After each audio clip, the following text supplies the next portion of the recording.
নমস্কার বন্ধুরা, আমার নাম শম্ভুনাথ আর আপনারা দেখছেন আমার চ্যানেল পুরুলিয়া ফিউচার। তো আজকে যে টপিক নিয়ে ভিডিও বানা সেই ভিডিওটা হচ্ছে আমাদের পুরুলিয়া এতটাই অবনতির দিকে যেতে চলেছে যে কোনো বলার নেই। মানে এর 5 বছর 10 বছর পরে যে জায়গাটাকে পৌঁছাবে সেটা হচ্ছে একদম আগেকার যেরকম লেজওয়ালা মানুষ ছিল সেই জায়গাকে পৌঁছাবে। তোমার ভিডিওটা বানার উদ্দেশ্য এটাই যে পুরুলিয়ার মানুষ একটু সুদরুপ, একটু সতর্ক হোক, যাতে আমাদের পরের যে ছেলাছুলু হবে, জেনারেশন পরের যে জেনারেশন ওর যেমন আরও উন্নত হোক, আরও ডেভেলপ হোক, আরও সুন্দরভাবে বাজে থাকুক।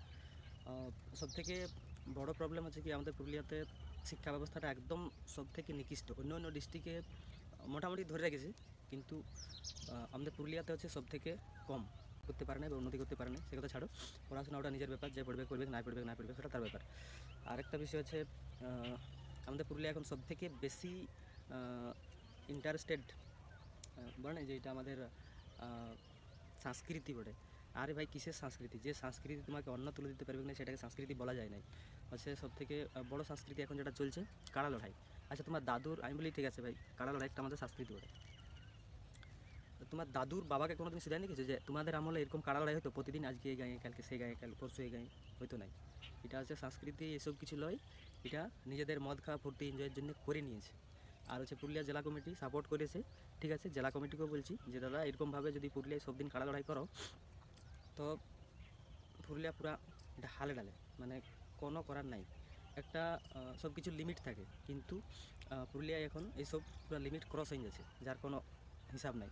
তাই বলছি, এগুলো যদি লিমিটের মধ্যে করা হয় তাহলে আমাদের পুরুলিয়া উন্নত হয়, পুরুলিয়ার পরিবেশ উন্নত হয়, পুরুলিয়ার গ্রামীণ মানুষের উন্নত হয়। আর এসবগুলা বেশি হুচুক দেখবে গ্রামের লোকে। শহরের লোক তো আর কাজ নিয়ে ব্যস্ত থাকে, কোথাও যায়নি। কিন্তু গ্রামের লোক আজকে অমুক জায়গায় কাড়া লড়াই, কালকে অমুক জায়গায় লড়াই, মানে প্রতিদিন কাজ যোগ সব কিছু বন্ধ করে দিয়ে কাড়া লড়াই করতে চাই। তো যাই হোক, যে যার নিজের ব্যাপার, নিজের নিজের ভালো সবাই নিজে বুঝে নেবে। তবু আমার বলার উদ্দেশ্য, একটু সতর্ক করবার উদ্দেশ্য। হ্যাঁ, মেলা দেখতে যাও, মেলা দেখতে যাওয়া কাউকে বন্ধ করে না, কি কাউকে বলে না, ওটা নিজের ব্যাপার। কিন্তু তোমার পরিবার আছে, আছে কি না? এখন তুমি বলছি যে কাড়ালড়া নিয়েই বলছি। এখন তুমি কাড়ালড়া দেখতে যাও সকালবেলা, সকালে ঘুম থেকে আজ তাই কাড়ালড়া এই চললো, সবাই চললো, সেদিন কোনো রোজগার নেই। এক, 2 নম্বর হচ্ছে খরচা তো বন্ধ হয় নাই। আর 3 নম্বর যে তুমি যে সেখানে গেলছো, যাই সেখানে কী বেশি পাওয়া যায় কাড়ালড়াইয়ের আসরে? মদ। মদ চারোধার মদ বিক্রি হয়।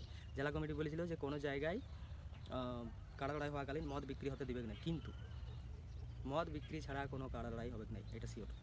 আর ছাড়া সে কথা যে যার ব্যাপার। আমি বলতে চাই যে এখনও সত্যি পুরুলিয়ার মানুষ বহুত মূর্খ আছে, বহুত বুদ্ধি কম যেটা বলে, যার জন্য এসব করে মাতাছে। সব থেকে বেশি হুচকালি লোক আছে কুর্মী। আমিও একজন কুর্মীই বলি, কিন্তু তবুও বলি যে সব থেকে টিড়কে বড় হয় যেটা বলে, টিড়কে বড় হয় লোক, সেটা হচ্ছে আমাদের কুর্মী। জীবনে কোনো দিন উন্নতি করতে পারবে না। যদি পারে 100%-এ 10-20% পারে, কিন্তু ইয়ার বেশি কোনো কুর্মীর ক্ষমতা নাই। কারণ ইয়ার জানেই নেই উন্নতি জিনিসটা কী জিনিস, করতেই পারবে না। পুরুলিয়া যত জায়গায় কাড়া আছে, কী লোকের আছে? কুর্মী লোকের। কারণ অন্য জাতের লোক কিংবা অন্য লোক বুঝে যে একটা কাড়া রাখতে গেলে কত খরচ আছে, কত কী আছে, বুঝে। আর আমি যদি ওই টাইমটা কাজ করে বিতাই, তাহলে সারা বছরে না হলেও আমি 10-20 হাজার টাকা, 30,000 টাকা হলেও আমি সঞ্চয় করতে পারবো, সেভিং করতে পারবো। কিন্তু কুর্মী সমাজের লোক এগুলা বুঝে না, বুঝে নাই। ফুটানি, টিড়িয়ে ফুটানি, যে আমার পায়ের নিচে মাটি নাই, আমি তবুও টিড়িয়ে দাঁড়াই, বড় হয়ে আছি। এইটা হচ্ছে একটা ফুটানি। তো আমার অনুরোধ সবাইকে যে সবাই একটু সুধরে যাও, সব কিছু একটা লিমিটের করো। আর আমাদের পুরুলিয়াকে যত সম্ভব উন্নত, নিজের পরিবারকে উন্নত করার চেষ্টা করো। ভবিষ্যতে ভবিষ্যৎ কি এইভাবে যদি চলে, তাহলে আমাদের পুরুলিয়া ভবিষ্যতে হয়তো বললাম যে একটা ছোট বাচ্চা জন্ম নেওয়ার পরে যদি সে চলতে পারে না, কথা বলতে পারে না, সে বললে দাদা, বাবা, আমাকে একটা কাড়া কিনে দেবে। এটা যাতে না হয় তার জন্য একটা লিমিটের থাকো, লিমিটের কার্যক করো সব কিছুই। আর আমাদের পুরুলিয়া সব ডিস্ট্রিক্টে, আমাদের পুরুলিয়ার কেউ সুনাম করে নাই, বদনামই করে। কোন দিক থেকে না, আমাদের পুরুলিয়ায় শিক্ষিতের পরিমাণ বহুত কম। প্রায় 200-র কাছাকাছি স্কুল আছে আমাদের পুরুলিয়াতে, 182টা না কোটা এরকম আছে, মানে 200-র কাছাকাছি ধরো। কিন্তু 200টা স্কুলের মধ্যে একবার রিসার্চ করে দেখবে তো যে পুরুলিয়ার মাস্টার কটা স্কুলে কটা আছে? প্রায় নায়ের মতন, 10% ইয়া 20% হবে, আর বেশি নেই। সব বাকি মাস্টার সব বাইরের। কেন? বাইরের শিক্ষার আর বেশি। এই যে ব্যাংক আছে পুরুলিয়া, এত ব্যাংক আছে, যতগুলো ব্যাংকে ঢুকবে ম্যানেজার বলো, উচ্চ পদের লোক বলো, সব বেটারা হিন্দিতে কথা বলে, বাংলায় বলে নাই। যায় নাই, বাংলা ওরা জানে নাই। বাইরের থেকে বটে, কিছু একটা বটে, বাংলায় বলে নাই, হিন্দিতে বলে। আরে ভাই আমাদের পুরুলিয়া বটে, এখানে তো ভালো বাংলাও বুঝতে পারে না, মানভূম ভাষায় কথা বলে, সেই জায়গায় যদি হিন্দিতে কথা বলা হয় কে বুঝবে?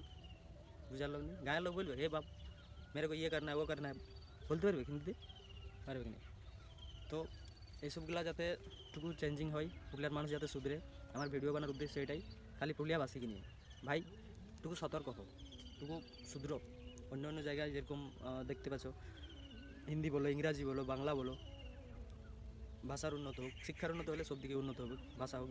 পুরুলিয়ার অবস্থা এতটা হালে ডালে, যাদের ঘরে স্বচ্ছ চলে যাচ্ছে আর কি জানবে, কিছু বুঝতে পারবে না। যারা গরিব মানুষ দিন আনে দিন খায়, তারাই শুধু জানে। এমন হয় আমাদের পুরুলিয়াতে আমি দেখেছি 12 ঘন্টায় 250 টাকায় কাজ করছে, 12 ঘন্টা। সরকার তো বলেছে 8 ঘন্টার বেশি কাজ করা যাবে না। মানে এত গরিবী অবস্থা পুরুলিয়ায় পড়েছে যে বলা বাহুল্য। পুরুলিয়ার প্রায় 80-90% ইউথ ব্যাচেলার ছিল, বাইরে খাটতে যাচ্ছে। কেন যাচ্ছে? পুরুলিয়ায় কাজ নাই। কেন কাজ নেই সেটা তো আমি জানি নাই সেটা ওরা জানে। কাজ কী করে থাকবে? একটা মানুষ যদি 12 ঘন্টা 250 টাকায় কাজ করে, এবার পোষাবে? পরিবার চলবে? মাসে কত হয়? 7,500। একটা পরিবারের ছোট ন্যূনতম খরচা 5-6 হাজার টাকা আছে ন্যূনতম, সব থেকে নিকৃষ্ট হিসাবে চালাতে গেলে মাথা ধরে যায়। কিন্তু কী করা যায়? কিছু করার নাই। তো বলতে চাচ্ছি আমাদের পুরুলিয়াকে যত তাড়াতাড়ি সম্ভব, যত দ্রুত সম্ভব শুধরাবার চেষ্টা করুন। হ্যাঁ, সংস্কৃতি যা আছে সবই থাকুক, কিন্তু লিমিটেড থাকুক। লিমিটেডটাই সব থেকে বেস্ট। যেমন ছৌ নাচ আমাদের পুরুলিয়ার কী বলে বিশ্ববিখ্যাত, ওটা ওয়ার্ল্ডে জানে ছৌ নাচটা। তো ঠিক আছে, কিন্তু এটা অতিরিক্ত হয়ে গেছে, সেটাও কোনো ব্যাপার নেই। ওটা পড়াশোনার অতটা ডিস্টার্ব করে নেই, মোটামুটি ঠিক আছে। আর লোকজনেরও অতটা ডিস্টার্ব করে নেই। যাই হোক, যে ছৌ নাচ করতে যায় হয়তো কিছু একটা মজুরি পাই, 200, 300 কি 500 কিছু একটা পাই। তো কিন্তু এই কাড়া লড়াই সব কিছু করতে গেলে ওটা করিও না, অপরন্ত নিজের পকেট থেকে 300-400 টাকা খরচ হয়ে চলে আসে। ঠিক আছে, আজকে আর ভিডিও তো বড় করছি না। যদি আমার কথাগুলো ভালো লাগে, আমি চাই পুরুলিয়ার বদলাও, পুরুলিয়াকে সুধার করার জন্য। মানুষ শিক্ষিত হোক, সব কিছু জানুক, সব কিছু নিজে করুক, কোনো সেরকম বড় ইয়েই নেই। তো ছাড়ো সেই কথা, ভিডিও আজকে এতটাই বানাচ্ছি। যদি আমার কথা ভালো লাগে তো অবশ্যই ভিডিও শেয়ার হবে, সাবস্ক্রাইবার বাড়ান যাতে আমি আরও মোটিভেট থাকি ভিডিও করার জন্য। আর লাইক অবশ্যই, আর কমেন্টটা করে দাদা ভুলবেন না যে সত্যি আমার কথাগুলো সত্যি, আমি ভুয়া কথা বলছি যেগুলো হয়তো আপনাদের খারাপ লাগছে, তাহলে ডিসলাইক করে দেবেন। আর যদি সত্যি আমার কথাগুলো আপনাদের মনে ধরে থাকে তাহলে অবশ্যই একটা করে কমেন্ট। জয় হিন্দ, জয় ভারত, বন্দে মাতরম।